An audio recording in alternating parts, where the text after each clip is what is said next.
नमस्ते सभी को, आपका स्वागत है हमारे YouTube चैनल पर। आज हम गणेश चतुर्थी के इस खास मौके पर है, जो भारत के सबसे प्रिय त्योहारों में से एक है। गणेश चतुर्थी, जिसे विनायक चतुर्थी भी कहा जाता है, भगवान गणेश के जन्म की ध्वजा फहराने वाला त्योहार है, जो ज्ञान, समृद्धि और नए आरंभों के देवता है। इस त्योहार की जड़ मनुष्यों के द्वारा बनाए गए सुंदर गणेश मूर्तियों की रचना और उनकी पूजा में होती है। घरों में और सार्वजनिक पंडालों में इस यात्रा की शुरुआत करने के लिए तैयार हो जाए, क्योंकि हम गणेश चतुर्थी के मंगलमय दुनिया में डूबने जा रहे हैं।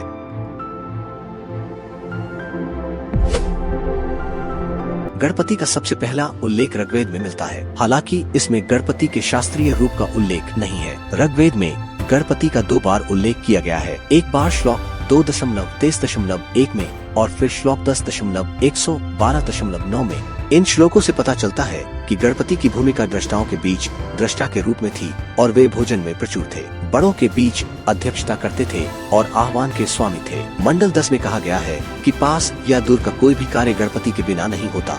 हालांकि यह अनिश्चित है कि वैदिक शब्द गणपति, जिसका शाब्दिक अर्थ है बहुत से लोगों का संरक्षक, विशेष रूप से बाद के युग के देवता गणेश को संदर्भित करता है। मध्ययुगीन पुराणों में गणेश को सफलता के देवता और बाधाओं को हटाने वाले के रूप में दर्शाया गया है। विशेष रूप से स्कंद पुराण, नारद पुराण और ब्रह्म वैवर्त पुराण में गणेश की बड़े पैमाने पर प्रशंसा की गई है। गणेश चतुर्थी की उत्पत्ति स्पष्ट नहीं है, लेकिन यह पुणे में राजा शिवाजी के समय से मनाया जा रहा है। 18वीं शताब्दी में पुणे में पेशवा शासक भगवान गणेश के प्रति समर्पित थे और उन्होंने भाद्रपद महीने के दौरान सार्वजनिक रूप से गणेश उत्सव मनाना शुरू किया। ब्रिटिश राज के दौरान त्योहार ने आधिकारिक समर्थन खो दिया और महाराष्ट्र में एक निजी पारिवारिक उत्सव बन गया, जब तक कि इसे भारतीय स्वतंत्रता सेनानी और समाज सुधारक लोकमान्य तिलक द्वारा पुनर्जीवित नहीं किया गया।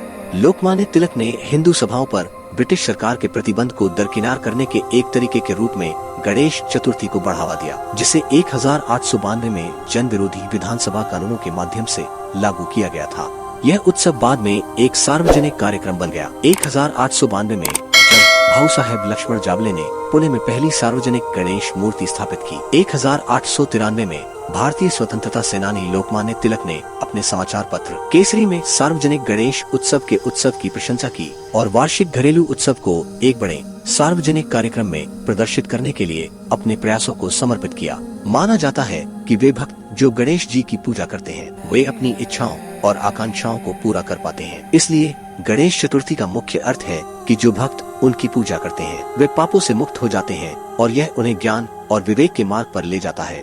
इस 10 दिनों तक चलने वाले त्योहार के दौरान 4 मुख्य अनुष्ठान होते हैं। इनमें से नाम लिए जाते हैं प्राण प्रतिष्ठा, षोडशोपचार, उत्तर पूजा और गणपति विसर्जन। गणेश चतुर्थी की उत्सुकता त्योहार शुरू होने से हफ्तों पहले ही बच जाती है। कलाकार विभिन्न मुद्राओं और आकारों में गणेश की मिट्टी की मूर्तियाँ तैयार करने लगते हैं। गणेश की मूर्तियाँ घरों, मंदिरों या स्थलों पर सुंदर डेकोरेटेड पंडाल में स्थापित की जाती है। मूर्ति को फूलों, मालाओं और बत्तियों से सजाया जाता है। प्राण प्रतिष्ठा की एक अनुष्ठानिक रिवाज होती है, जहाँ पुजारी मंत्र बोलते हैं ताकि मूर्ति में जीवन को आमंत्रित किया जा सके। फिर मूर्ति को 16 विभिन्न तरीकों से पूजा जाता है। इस अनुष्ठान को षोडशोपचार कहा जाता है। लोग धार्मिक गीत गाकर या ढोल की धुन पर नृत्य करके और पटाखों को जलाकर त्योहारी माहौल में जुटते हैं, जो सभी को त्योहारी भावना में रंगते हैं। उत्तर पूजा अनुष्ठान फिर किया जाता है, जिसमें गणेश जी का समर्पण गहरी इज्जत के साथ किया जाता है। इसके बाद गणपति विसर्जन एक अनुष्ठान आता है, जिसमें मूर्ति को अब पानी में डुबाया जाता है। मूर्ति को समुद्र की ओर ले जाते हुए और डुबाते समय लोग आमतौर पर मराठी भाषा में गणपति बप्पा मोरया, पुढच्या वर्षी लोकरिया ऐसा बोलते हैं। कुछ भक्त इस त्योहार को घर पर मनाते हैं, जबकि दूसरे गणपति जी की पूजा करने के लिए पब्लिक पंडालों पर जाते हैं। लोग गणेश को अपना आदर, प्रार्थना और अर्पण करते हैं। गणपति जी के पसंदीदा मोदक, पूरण पोली और करंजी जैसे व्यंजन दोस्तों, परिवार और आगंतुकों के लिए बनाए जाते हैं। संक्षेप में कहें तो गणेश चतुर्थी केवल एक त्योहार नहीं है, यह परंपराओं, आस्था और समुदाय भावना का एक जीवंत जाल है। यह लोगों को मिलाकर मिलाता है ताकि वे भगवान गणेश के जन्म का जश्न मना सके, जो बाधाओं को दूर करने वाले हैं और ज्ञान और समृद्धि के साथ आते हैं। हमने इस त्योहार की परिभाषा की है, यहाँ पर कौशल संग्रह और गहरी भक्ति को देखा है जो इसे परिभाषित करते हैं। जब हम विसर्जन के समय भगवान गणेश को विदाई देते हैं, तो हमें याद रखना चाहिए कि उनकी आशीर्वाद हमें ज्ञान और समझ के मार्ग पर मार्गदर्शन करते रहते हैं। गणेश चतुर्थी की आत्मा हमें हमारे जीवन में आने वाली बाधाओं को पार करने और खुले दिल से नए आरंभों को ग्रहण करने के लिए प्रेरित करें। हम उम्मीद करते हैं कि आपने हमारे साथ इस सफर का आनंद लिया हो और हम आपको भविष्य में और भी सांस्कृतिक दृष्टिकोण प्रदान करने के लिए तैयार हैं। अगली बार तक गणपति बप्पा मोरया।